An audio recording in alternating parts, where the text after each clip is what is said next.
रूस के राष्ट्रपति व्लादिमीर पुतिन दुनिया के उन चुनिंदा नेताओं में हैं जिनकी सुरक्षा पड़ते सिर्फ दिखाई नहीं देती बल्कि कई बार महसूस भी नहीं होती।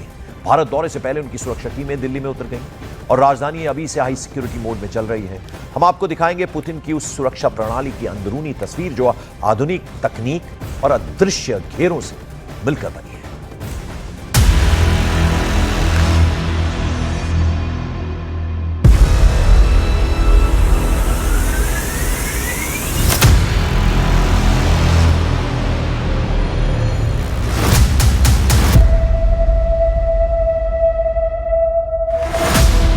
दुनिया का सबसे जटिल सुरक्षा घेरा।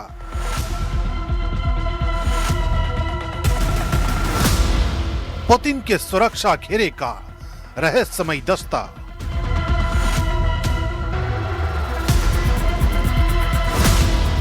खामोशी में छिपी रूस की सुरक्षा शक्ति।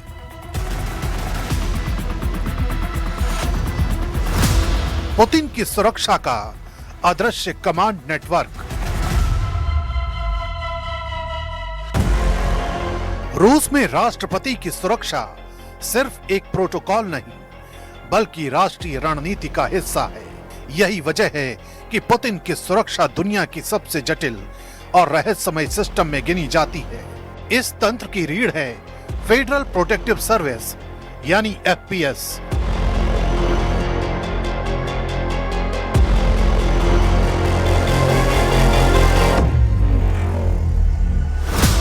जिसके भीतर मौजूद एलीट SBP यूनिट पुतिन की हर गतिविधि पर नजर रखती है। यह सुरक्षा मॉडल दो हिस्सों में बटा होता है, एक वो जो लोगों को दिखता है और दूसरा वो जो किसी को दिखाई नहीं देता। इन्हीं अदृश्य परतों में असली ताकत छिपी होती है, जहां स्नाइपर्स, इलेक्ट्रॉनिक जैमर्स और सर्वेलांस टीमें लगातार एक्टिव रहती हैं। दिल्ली में भी यही मॉडल अपनाया जा रहा है। रूसी टीमें लगातार उन सभी रूट्स की मैपिंग कर रही हैं जिनसे पुतिन की मूवमेंट होनी है। भारतीय एजेंसियां भी उनके निर्देशों के मुताबिक मॉक ड्रिल को कर रही हैं। पुतिन जहां भी जाते हैं वहां पहले एडवांस टीम भेजी जाती है जो इलाके की हर संवेदनशील परत को स्कैन करती है। इमारतों की ऊंचाई से लेकर भीड़ की प्रकृति तक हर एलिमेंट का जोखिम समझा जाता है। राष्ट्रपति पुतिन के सामने दिखने वाले बॉडीगार्ड केवल पहली लेयर होते हैं। असली सुरक्षा दूर तैनात स्नाइपर्स, आर्म्ड सपोर्ट टीम और इलेक्ट्रॉनिक निगरानी तंत्र के बीच फैली रहती है। पुतिन का काफिला भी अत्याधुनिक होता है जो अचानक दिशा बदल सकता है और खतरे की स्थिति में तुरंत सुरक्षा कवच बन जाता है। यह पूरा सिस्टम एक सैन्य ऑपरेशन की तरह काम करता है। पुतिन की मूवमेंट और लोकेशन अक्सर आखिरी समय तक गुप्त रखी जाती हैं। इसका मकसद किसी भी योजनाबद्ध खतरे को समय रहते रोकना और विरोधी को भ्रमित करना होता है। इस सुरक्षा ढांचे की सबसे खास बात इसकी इनविजिबल लेयर्स हैं। इन्हीं में छिपे होते हैं कमांड यूनिट्स जो खतरे की स्थिति में पल भर में कंट्रोल संभाल लेते हैं। डिकॉय काफिले असली वाहन की दिशा को छिपाते हैं और सिग्नल जैमिंग सिस्टम किसी भी रिमोट एक्टिवेटेड हमले को डीएक्टिवेट कर देते हैं।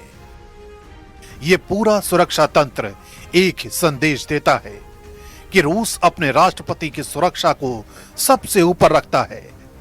पुतिन की सुरक्षा सिर्फ औपचारिक व्यवस्था नहीं है बल्कि वही ढाल है जिसे रूस अपनी ताकत और अपनी सोच का हिस्सा मानता है। यही वजह है कि उनकी सुरक्षा देश की शक्ति, उसकी तैयारी और उसकी रणनीति तीनों को एक साथ दिखाती है। और पुतिन के भारत दौरे को लेकर हमारे साथ खास मेहमान स्टूडियो में मौजूद हैं। दीपक वोरा साहब हैं, पूर्व राजनयिक हैं। दीपक वोरा साहब, जब विदेश मंत्रालय से सवाल किए गए तो वहां सवाल ये भी पूछा गया कि किस नज़र से देखते हैं इस दौरे को पुतिन के, तो उन्होंने कहा कि देखिए हमारे जो रिश्ते हैं वो तो कई बरसों से चले आ रहे हैं, लेकिन एक असंतुलन की उन्होंने बात की कि हम खरीदते ज़्यादा हैं, बेचते कम हैं। तो ये भी कहीं ना कहीं फोकस में रहने वाली है चीज़। ये बातचीत ज़रूर इसकी होगी और इसका कारण ये है कि हम उनसे तेल खरीदते रहे हैं। सोवियत संघ से तो हमें एक बूंद भी तेल नहीं लेते थे और ना हमने रूस से बहुत ज़्यादा लिए, लेकिन पिछले कुछ समय में हमने लेना शुरू कर दिया जब प्रतिबंध लगे और रूस अपना तेल बेचना चाहता था, खरीदार कम थे और हम आगे आए, हमें डिस्काउंट पे मिला। तो एक चीज़ तो ये है। दूसरा, फिर जो वेपन्स हम हथियार उनसे खरीदते हैं, हम जो उनको देते हैं, अब IT के प्रोडक्ट्स हैं, फार्मास्यूटिकल्स हैं, ये चीज़ें और कुछ हैं, और कुछ मेरा ख्याल एग्रीकल्चर प्रोडक्ट्स भी होंगे। तो ये अब हम कोशिश करेंगे कि आप ज़्यादा हमसे खरीदिए fast moving consumer goods. Bharat तो बहुत हमारी अच्छी फैक्ट्रीज हैं जो हम चीज़ें बनाते हैं।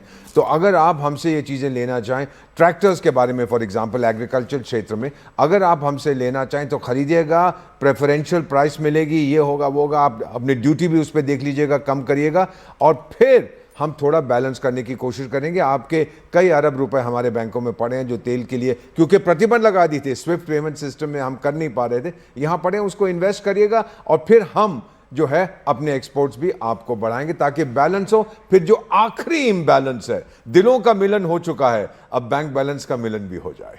बिल्कुल। और दीपक सर, मेरी सहयोगी शिवांगी है, उनके पास काफी सारी इंफॉर्मेशन है इस दौरे को लेकर, क्या क्या होने वाला है, कौन कौन सी डील होने वाली है। एक बार जरा रुक करना चाहूंगा मैं शिवांगी, क्या आपके पास लेटेस्ट अपडेट है? पंकज, अगर बात की जाए पुतिन के भारत दौरे के लिए तो देखिए S-400 एयर डिफेंस सिस्टम को लेकर एक बड़ी डील होने जा रही है, ये खबर सामने आ रही है। अब आपको बताते हैं कि आखिर भारत क्यों रूस से S-400 एयर डिफेंस सिस्टम खरीद रहा है। देखिए S-400 की रडार की रेंज 600 किलोमीटर तक दुश्मन के जहाज को देख सकती है, 300 लक्ष्य को एक साथ ट्रैक कर सकती है। उसके साथ ही साथ में इसकी खूबी यह भी है कि एक साथ 36 से 72 टारगेट पर यह हमला कर सकती है, 360 डिग्री कवरेज करती है। अब S-400 से दुश्मन भी डरते हैं। इसकी रडार की रेंज आपको हमने बता दी है, 600 किलोमीटर तक की ये रडार रेंज है, 300 लक्ष्य को ट्रैक कर सकती है किलोमीटर तक ये, साथ ही साथ में एक साथ 36 से 72 टारगेट पर यह हमला कर सकती है। तो इसके अलावा 360 डिग्री कवरेज भी S-400 मिसाइल डिफेंस सिस्टम करता है। लेकिन ये जो एयर डिफेंस सिस्टम है, इससे दुश्मन भी डरते हैं। वो इसीलिए है क्योंकि S-400 stealth fighter, cruise missile और बैलिस्टिक मिसाइल को मार गिराने में सक्षम है, जबकि ये ड्रोन को भी मार गिराता है। तो चलिए अब आपको S-400 की रेंज भी बताते हैं। S-400 में 4 तरह के मिसाइल होते हैं जिनकी रेंज 40 किलोमीटर, 120 किलोमीटर, 250 किलोमीटर और 400 किलोमीटर की होती है। यानी कि ये इन चारों रेंजेस में काम कर सकती है। इसके अलावा भारत ने मई में हुए पाकिस्तान के खिलाफ युद्ध में S-400 missile air defence system का ही इस्तेमाल किया था। S-400 का भारतीय नाम भी रखा गया, इसका भारतीय नाम आपको बताएंगे, लेकिन एक बार आप ये फिर समझिए कि इसकी रेंज कैसे और कहां तक जाती है। ये 4 रेंजेस में S-400 डिफेंस सिस्टम काम करता है और इसका भारतीय नाम है सुदर्शन चक्र, और यही सुदर्शन चक्र पाकिस्तान के खिलाफ युद्ध में भी इस्तेमाल किया गया था। भारत की बात की जाए, भारत ने 5 रेजिमेंट्स खरीदने का समझौता किया है। 2018 में भारत और रूस के बीच में समझौता हुआ था और इसके बाद में ऑपरेशन सिंदूर में सुदर्शन चक्र एक गेम चेंजर साबित हुआ। अब भारत ने S-400 के जरिए पाकिस्तानी जासूसी जहाज को मार गिराया, पाकिस्तान के 314 किलोमीटर अंदर जासूसी जहाज को मार गिराया, और ऐसे लिए भारत के लिए ये बेहद ही एक कामयाब खरीद रही है। अब S-400 कैसे काम करता है, हमारे दर्शकों को हम ये समझा देते हैं। देखिए S-400 ये आपको हम बताते हैं, रेजिमेंट में 16 लॉन्चर वाहन होते हैं। ये जो S-400 air defence missile system होता है, इसमें 2 बैटरीज में अलग अलग कमांड सेंटर होता है। साथ ही साथ में हर बैटरी एक कमांड एंड कंट्रोल सिस्टम की तरह काम करती है। ये जो 2 बैटरीज अलग अलग है, इसके साथ ही ये सर्विलांस एंड एंगेजमेंट रडार को एक्टिव रखती हैं, इससे ये एक्टिव होता है। तो इस तरीके से ये काम करती है और भारत के लिए ये बेहद ही मददगार रही है, और ऐसे में अब और भी रेजिमेंट्स खरीदने की तैयारी में है। पंकज, बहुत बहुत शुक्रिया इस तमाम जानकारी के लिए शिवांगी। और दीपक सर, देखिए हम आपसे बहुत सारी चीज़ें समझना चाहते हैं। एक तो जो प्राइवेट डिनर है, क्लोज डोर मीटिंग है प्रधानमंत्री नरेंद्र मोदी के साथ, उसमें क्या कुछ होता है, और जो डिनर होने वाला है उसमें क्या क्या मेन्यू सर्व होने वाला है पुतिन साहब को, ये तो हम आपसे समझेंगे। राहुल गांधी ने भी कुछ कहा है, उस पर भी मैं आपका रिएक्शन लूंगा। लेकिन मैं कुछ डिटेल्स देख रहा था कि 7 और मंत्री आ रहे हैं, रूसी सेंट्रल बैंक के गवर्नर भी आ रहे हैं, पुतिन और मोदी की क्लोज डोर मीटिंग जिसके बारे में मैं आपसे चर्चा कर रहा था, और 15 कमर्शियल समेत 25 समझौते होना संभव है। तो ये जरा सा आप हमें समझाइए, ये जो 7 मंत्री आ रहे हैं वो किस लिहाज से इंपॉर्टेंट है, और जो बाकी चीजें मैंने पूछी कि वो जो क्लोज डोर मीटिंग होने वाली है वो किस तरह से बहुत महत्वपूर्ण हो जाती है, क्योंकि प्रधानमंत्री नरेंद्र मोदी को हमने देखा है वो कहीं भी किसी देश में जाते हैं तो कहते हैं ना कि 14 के बाद से वो हमने अंतर देखा है कि अब भारत आंख से आंख मिलाकर देखता है, लेकिन यहां तो दोस्ती बहुत गहरी है।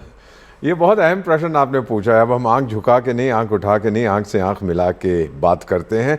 रशियन जो लोग हैं वो स्ट्रांग मैन को पसंद करते हैं, स्ट्रांग लीडर को। भारतीय भी स्ट्रांग लीडर को पसंद करते हैं। चाणक्य ने 2400 साल पहले कहा था, अगर आपको महान देश बनना है तो स्ट्रांग लीडरशिप होनी चाहिए। दोनों देशों में बहुत स्ट्रांग लीडरशिप है। दूसरा, जो उनके भोजन का आज रात को जो भोजन होगा, जो मेरा मानना है, जो मुझे बताया गया है, मेरा ख्याल है कि उनको मिलेट्स का, शायद बाजरा की या मक्की की रोटी बनाई जाएगी, कुछ सब्जी बनाई जाएगी। उनको सैलेड का बहुत शौक है, मीट के इतने शौकीन नहीं हैं। और वो मेरा ख्याल शराब ज़्यादा नहीं पीते। एक बोरिस येल्सिन उनके होते थे, रूस के पहले राष्ट्रपति थे जब सोवियत संघ टूटा था। वो तो जहाज़ से नहीं उतर पाते थे, इतना उनको नशा होता था। ये नहीं लेते हैं। He is always in control, ये कभी ऐसा कुछ नहीं होने देती। फिर इनको, मैंने ये सुना है कि इनको आइसक्रीम का शौक है, अब कौन सी वाली मुझे पता नहीं, but it will be a very good menu. Menu पहले डिस्कस होते हैं हमारे राजदूत और उनके लोगों के बीच में, या उनके राजदूत हमारे लोगों के बीच में। भाई वो ये खाना चाहते हैं, हम कहते हैं ओके ये हम बना सकते हैं, तो फिर वो फाइनली होता है। ये नहीं कि लास्ट मिनट पे कोई उसका सरप्राइज हो। फिर जो आपने पूछा है कि जो मंत्री आ रहे हैं सर, उसी सेक्टर से आ रहे हैं जहां हम समझौते करने वाले हैं। और मेरा मानना है कि जो गृह मंत्री आ रहे हैं, ये समझौता होगा लेबर, ह्यूमन रिसोर्स मोबिलिटी का। रूस को young people, skilled and semi skilled की जरूरत है। उनकी जो आबादी है बुढ़ी हो रही है और कम हो रही है। सो दे वांट इंडिया। उनको इस्लामिक मुल्कों से नहीं चाहिए, चीन से नहीं चाहिए सर, उनको भारत से चाहिए। स्पेस में बातचीत होगी सर, आप देखेंगे टेक्नोलॉजी में होगी, एग्रीकल्चर में होगी, मेडिसिन में होगी, एजुकेशन में होगी। तो वही मंत्री यहां आ रहे हैं और मुलाकात होगी, काउंटर पार्ट्स के साथ साइन किया जाए। सर एक छोटी सी, just if I have 15 seconds, मुझे हमारे भूतपूर्व जो फॉरेन मिनिस्टर थे Natwar Singh, who passed away, उन्होंने बताया था कि जब बुल्गानिन क्रुश्चोव आए थे, आपका तो जन्म भी नहीं हुआ था, 50s में, तो जो सोवियत संघ से जहाज आए थे, एक के बाद निकलते गए सोवियट्स, निकलते गए। तो पंडित जी ने नटवर सिंह प्रोटोकॉल ऑफिसर, भाई पता करो कितने आए हैं। तो वो गए, किसी ने बोला भाई पोपॉव से पूछो, उसने कहा वॉरेंटॉफ से पूछो, उसने कहा स्मिर्नॉफ से पूछो।